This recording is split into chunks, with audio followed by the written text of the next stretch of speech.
Alors, sur la scène locale, d'abord, il y a un nouveau programme de sensibilisation à l'environnement pour les jeunes. Je trouve que c'est un beau programme, une belle initiative pour faire passer aux jeunes comment c'est important l'environnement. Donc, jeudi dernier, Desjardins et ses partenaires dévoilaient les écoles retenues dans le cadre du programme Éducation éco-citoyenne Montmagny-Lillet. Donc, ce sont les écoles pour Montmagny de Saint-Pierre-de-la-Rivière-du-Sud, l'école des Tilleuls et l'école La Colline de Saint-Paul-de-Montmagny.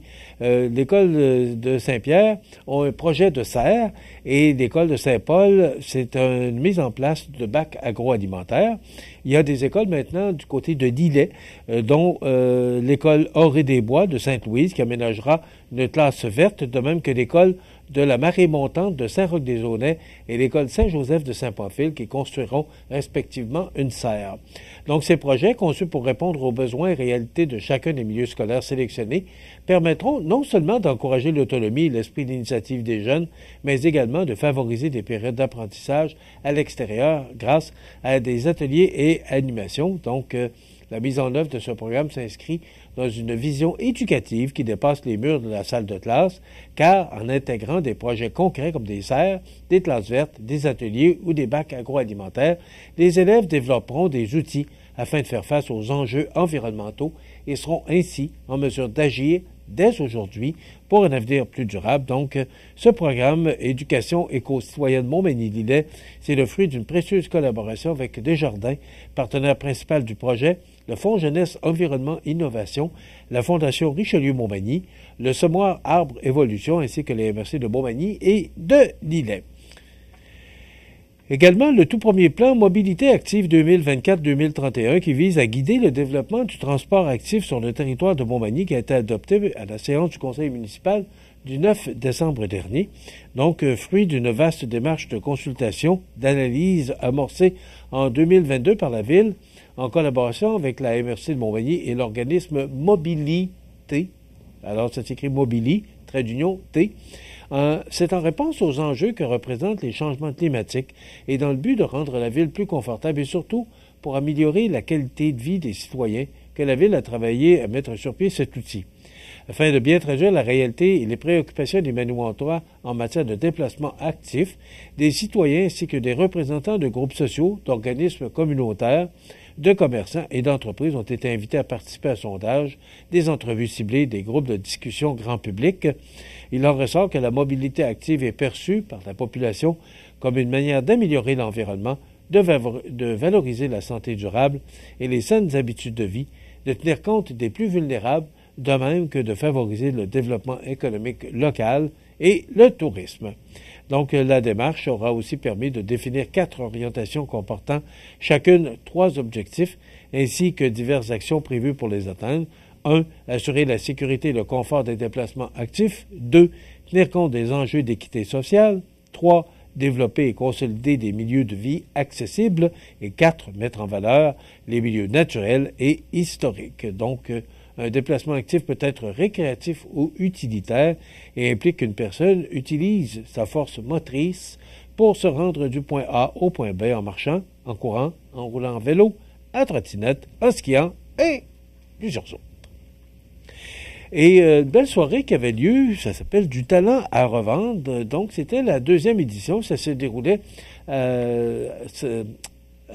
excusez-moi, plan de mémoire, ça m'arrive à l'occasion, à la médiathèque de l'héritage de l'Île Sud.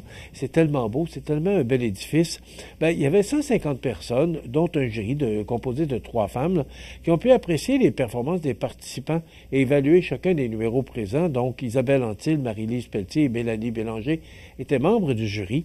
Donc, ils ont ils ont récompensé, tout le monde était bon, c'est ce que j'ai compris dans le communiqué, mais il faut à un moment donné trancher et dire, il y a peut-être quelqu'un qui avait une petite coche de plus. Hors scène et sur scène, d'abord, hors scène, c'est la diversité de ses créations de tricot. C'est Mme Marielle Chouinard qui a remporté les honneurs. Et 15 numéros étaient présentés allant de la danse au chant et la résolution du cube Rubik pour des spectacles sur scène. Le grand gagnant, avec une chanson ivoirienne chantée en bambara, est Bryce N. Vodjo. En 2e position, le duo père-fils Stéphane et Élie Bamélé, qui ont ému tant les juges que les spectateurs. Et en 3e position, sans truc de passe-passe, le magicien Zachary Laberge. Et tous les participants sont repartis avec une plaque de bois sur laquelle était gravé le logo de la soirée tout à l'heure en vente. Donc, bravo pour cette belle initiative. C'était la 2e édition, alors je crois, et je peux même affirmer que, étant donné le succès, on va probablement avoir une 3e, une 4e, puis une 5e édition, puis on va pouvoir récompenser les talents de chez nous. Bravo aux gens de Saint-Pamphile et de l'Île-Sud là, qui ont organisé cette belle promotion. Est-ce que enfin on va connaître le dénouement de cette saga qui dure depuis tellement longtemps? Une annonce majeure sur le projet de transport en commun sera faite ce matin avec un gratin de politiciens.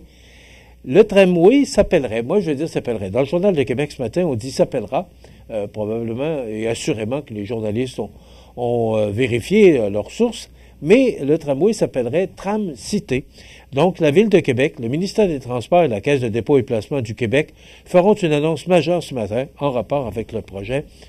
Moi, ce que j'ai hâte de voir, c'est l'échéancier. Quand est-ce que ça va commencer et quand ça va se terminer? Mais hier, on a vu M. Marchand, maire de Québec, là, qui était à la course des Pères Noël là, pour une bonne cause, là, Père Noël et Mère Noël, là, il a déclaré qu'il était très positif, donc il a déjà été convoqué. C'est probablement des choses qu'il ne peut pas dire, mais quand même, c'est à suivre, là, cette belle annonce qui devrait être faite enfin aujourd'hui pour les gens de Québec. C'est une histoire à suivre, on va en parler en détail demain parce qu'on aura probablement plus d'informations. Vous savez que récemment, M. Trudeau a annoncé qu'il y avait un congé de TPS pour certains objets. Dans le Journal de Québec ce matin, on dit que le début de la mesure du gouvernement fédéral entraîne des préoccupations chez les commerçants. C'est pas tout le monde qui est content de ça, là. Parce que le problème, c'est qu'il aurait dû dire, j'enlève la TPS sur tout. Pas compliqué, ça aurait été bien moins compliqué. Mais là, c'est pas sur tout.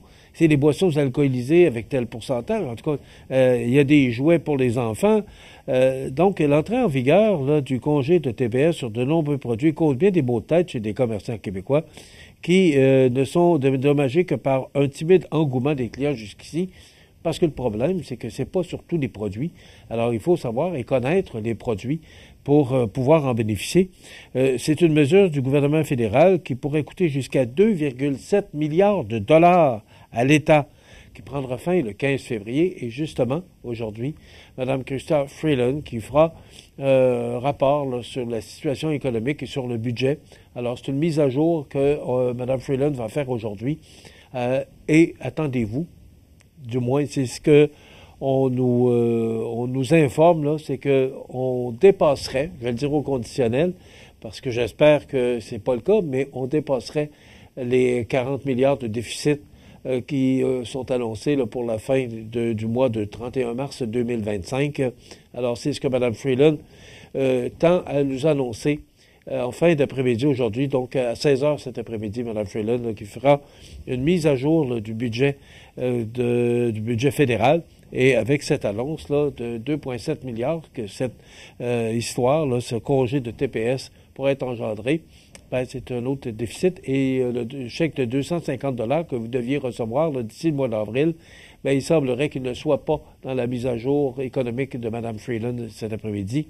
Alors, oubliez si vous aviez prévu une petite dépense de 250 $ dans les prochains mois, pas sûr que ça va fonctionner.